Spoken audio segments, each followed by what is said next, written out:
Hi dear friends, ഇന്നൊരു beetroot വൈനാണ് ഞാൻ ഉണ്ടാക്കിയിരിക്കുന്നത്. ഇതിൻ്റെ റെസിപ്പി എങ്ങനെയാണെന്ന് നമുക്കൊന്ന് വീഡിയോ കണ്ടു നോക്കാം. ഈ വൈൻ ഉണ്ടാക്കാനായിട്ട് ഞാൻ 1 കിലോ ബീട്രൂട്ടാണ് എടുത്തിരിക്കുന്നത്. ഇത് നല്ല കഴുകി വൃത്തിയാക്കി വെച്ചിരിക്കുന്നതാണ്. അതിൻ്റെ തൊലിയെല്ലാം ഒന്ന് കളഞ്ഞെടുത്തിട്ടുണ്ട്. ഇനി ഇതൊന്ന് നല്ലതായിട്ട് ഗ്രേറ്റ് ചെയ്തെടുക്കണം.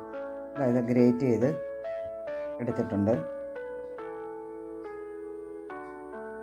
ഇനി നമുക്കിതൊരു പാത്രത്തിലേക്ക് മാറ്റാം. ഇതൊന്ന് വേവിച്ചെടുക്കണം. കുക്കറിലിട്ട് വേവിച്ചാലും മതി. ഇത് തീരെ നൈസായിട്ടല്ലേ നമ്മൾ ഗ്രേറ്റ് ചെയ്തെടുത്തിരിക്കുന്നത്. അതുകൊണ്ട് ഒരു ചരുവത്തിലിട്ട് വേവിച്ചാലും പെട്ടെന്ന് തന്നെ വേവും. ഇതിലേക്കൊരു 2 ലിറ്റർ വെള്ളം കൂടി ഒഴിച്ച് നമുക്ക് വേവിക്കാം.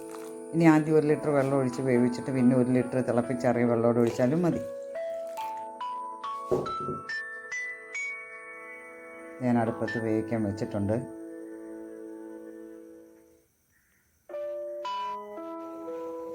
ഇനി ഇതിലേക്ക് ഒരു കഷ്ണം ഇഞ്ചി കൂടി നമുക്കൊന്ന് ചതച്ചിടാം.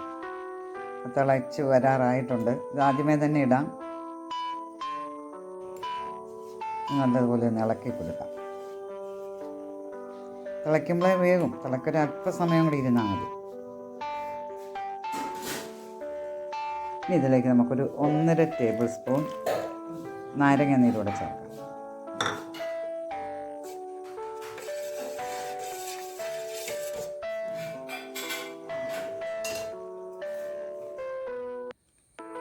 മുക്കാൽ കിലോ പഞ്ചസാരയാണ് ഈ വൈൻ ഉണ്ടാക്കാനായിട്ട് ഞാൻ എടുത്തിരിക്കുന്നത്.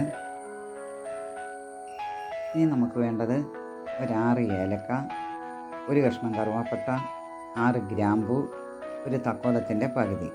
ഇതെല്ലാം കഴുകി വെയിലത്ത് വെച്ച് ഉണങ്ങിയെടുത്തതാണ്. അതുപോലെ വേണ്ടത് ഒരു 1/4 കപ്പ് ഗോതമ്പ്. ഇതും കഴുകി വെയിലത്ത് വെച്ച് ഉണങ്ങിയെടുത്തതാണ്. ഇനി നമുക്കിതൊരു പാത്രത്തിലേക്ക് അരിച്ചെടുക്കാം. ഈ അരിപ്പയും പാത്രം എല്ലാം കഴുകി ഉണങ്ങിയതായിരിക്കണം വെയിലത്ത് വെച്ച്. അതിൻ്റെ അകത്ത് ജലാംശം ഒന്നും കാണരുത്. നമുക്ക് ചെറുതായിട്ടൊന്ന് അമർത്തി കൊടുക്കാം. കാരണം ഇത് വളരെ നൈസായിട്ട് നമ്മൾ ഗ്രേറ്റ് ചെയ്തെടുത്താണല്ലോ.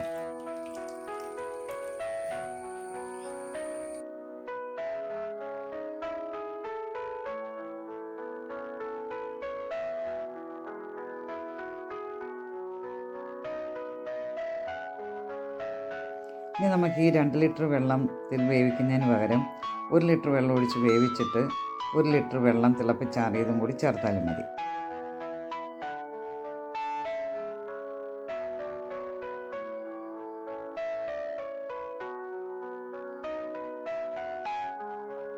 ഇതുപോലെ ഒന്ന് നമുക്ക് അരിച്ചെടുത്താൽ മതി. ഇനി നമ്മൾ കഴുകി ഉണങ്ങിയ ഒരു ഭരണിയിലേക്ക് മാറ്റണം. ഞാനൊരു ഗ്ലാസ് ബോട്ടിലാണ് എടുത്തിരിക്കുന്നത്. അത് നിറച്ചൊഴിക്കുകയും ചെയ്യില്ല ഗ്ലാസ് ബോട്ടിലാകുമ്പോഴത്തേന്.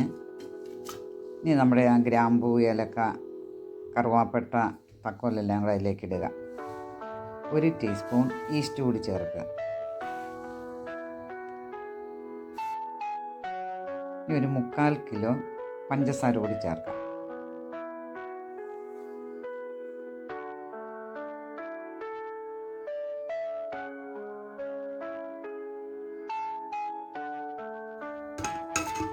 നമുക്കത് നല്ലതുപോലെ ഇളക്കി വരുത്തിക്കാം.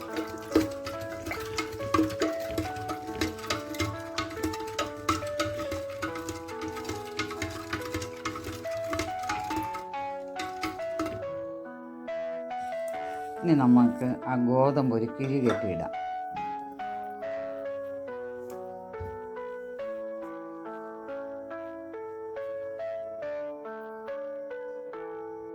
നല്ല വൃത്തിയുള്ള തുണിയായിരിക്കണം. അതുപോലെ തന്നെ നല്ലതായിട്ട് ഉണങ്ങിയതായിരിക്കണം. നനവൊന്നും ഉണ്ടാവരുത്. അതും കൊണ്ട് നമ്മുടെ കുപ്പിയിലേക്കിടാം. ഈ അടുപ്പ് വെറുതെ ഒന്ന് വെച്ചാൽ മതി, മുറുക്കി അടയ്ക്കണ്ട. എന്നിട്ട് അതിൻ്റെ പുറമെ ഒരു തുണിയിട്ട് നമുക്കൊന്ന് കെട്ടിവെക്കാം.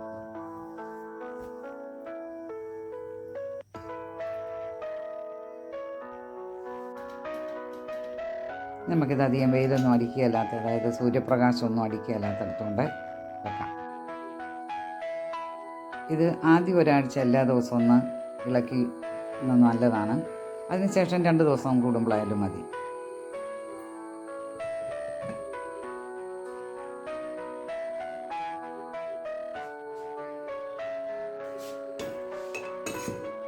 ഈ ഒരു തവി തന്നെ എല്ലാ ദിവസവും എടുക്കാൻ നല്ലതാണ്. അതുപോലെ തന്നെ നമ്മൾ ഈ കറിക്ക് ഉപയോഗിക്കുന്ന തവിയൊന്നും ഉപയോഗിക്കാതിരിക്കുന്നതാണ് നല്ലത്. കാർബൺ ഡയോക്സൈഡൊക്കെ പുറത്തോട്ട് പോയിക്കോളും ഇങ്ങനെ ഇളക്കുമ്പോഴത്തേന്. ഇനി നമ്മൾ പതുക്കെ ഒന്ന് അടപ്പ് വെച്ചാൽ മതി. പഴയതുപോലെ തന്നെ മൂടിക്കെട്ടി ഇങ്ങനെ വെക്കണം.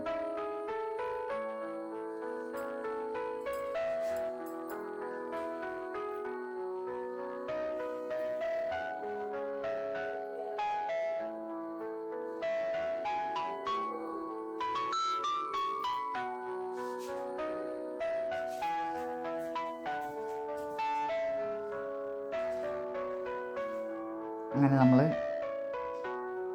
ഇടയ്ക്കിടയ്ക്ക് എടുത്തൊന്ന് ഇളക്കണം.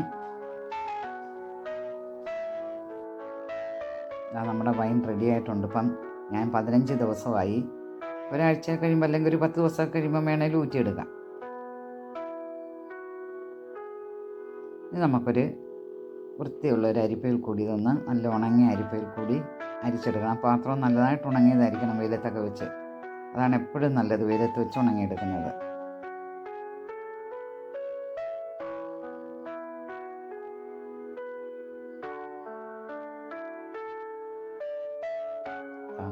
നമ്മുടെ ബീട്രൂട്ട് വൈൻ റെഡിയായി കഴിഞ്ഞു.